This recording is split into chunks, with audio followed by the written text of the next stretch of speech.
안녕하십니까, 김경준입니다. 확장은 본능입니다.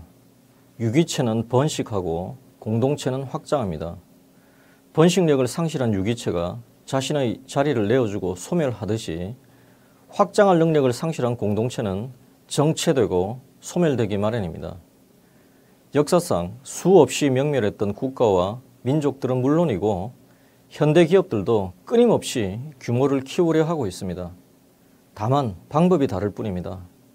국가의 영토는 전쟁과 외교로 넓혀지고 기업의 규모는 시장의 창출과 고객의 확대 방식으로 커집니다. 다만 본능적 확장을 역량이 뒷받침해 주지 못할 때는 부작용이 생겨나고 경우에 따라 조직 자체가 소멸되기도 합니다.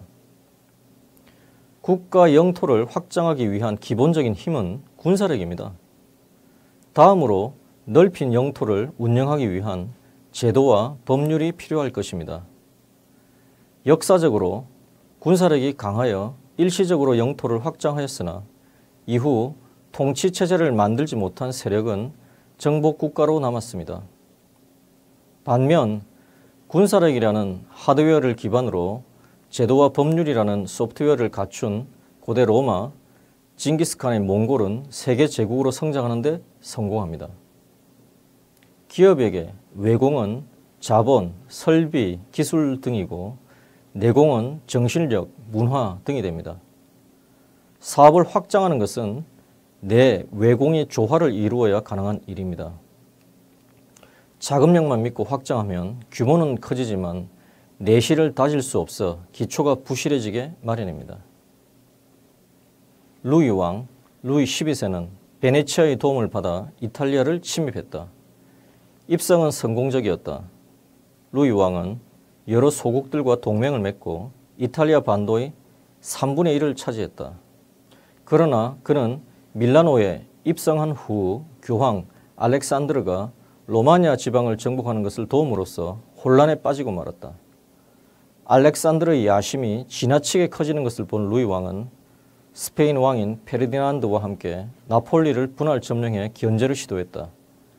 그러나 이 또한 실수였다.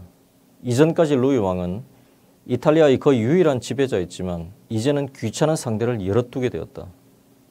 능력을 넘어선 상황이 일으킨 혼란에 직면한 루이 왕은 또 다른 실수를 저지른다. 바로 베네치아를 공격한 것이다. 베네치아는 강국이었다. 베네치아와 프랑스가 연합했다면 경쟁 세력들은 양국을 상대로 공격을 가하기는 어려웠다.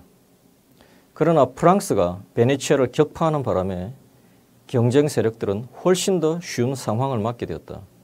결국 루이 왕은 경쟁에서 패배하고 말았다. 군주론 3장에서는 군사적 우위를 선점했음에도 정치적 확장에 실패한 프랑스, 루이 왕의 이탈리아 원정을 사례로 들고 있습니다.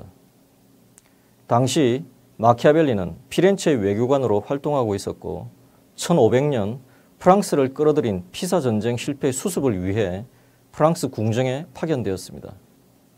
당시 실력자였던 당부아즈 추기경과의 회담에서 추기경이 이탈리아인은 전쟁을 할 줄 모른다네 라고 말하자 마키아벨리가 프랑스인은 정치를 할 줄 모릅니다 라고 응답했다는 일화가 정략론에 실려 있습니다. 이어서 프랑스인이 만약 정치가 무엇인지 알고 있었다면 로마 교회를 강력하게 만드는데 이렇게 큰 힘을 빌려주지 않을 것이다 라고 평가하고 있습니다. 카르타고의 명장으로 로마와 벌인 포에니 전쟁에서 활약한 한니발이 스스로 세계에서 가장 위대한 3명의 장군을 뽑은 적이 있습니다. 가장 먼저 꼽은 이는 알렉산더 대왕이었습니다. 마지막으로 꼽은 이는 한니발 자신이었습니다.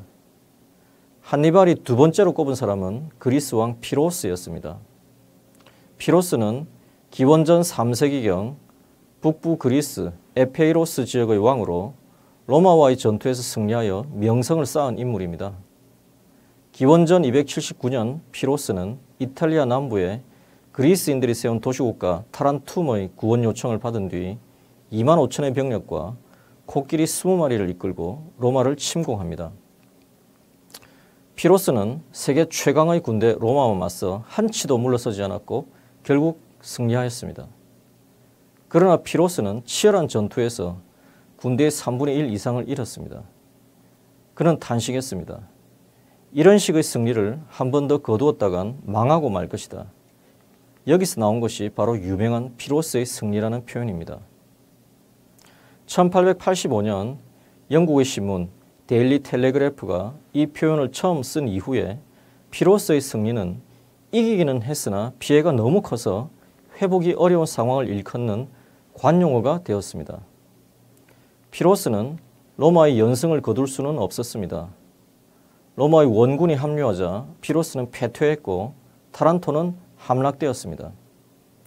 로마는 피로스 단독으로 이길 수 있는 나라가 아니었습니다. 그것이 바로 상처뿐인 영광, 피로스의 승리가 주는 교훈입니다. 피로스의 승리와 유사한 표현으로 카드모스의 승리라는 것이 있습니다.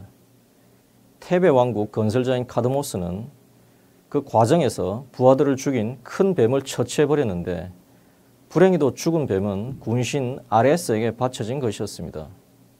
결국 카드모스는 두 딸과 손자들을 잃는 고통을 겪게 됩니다.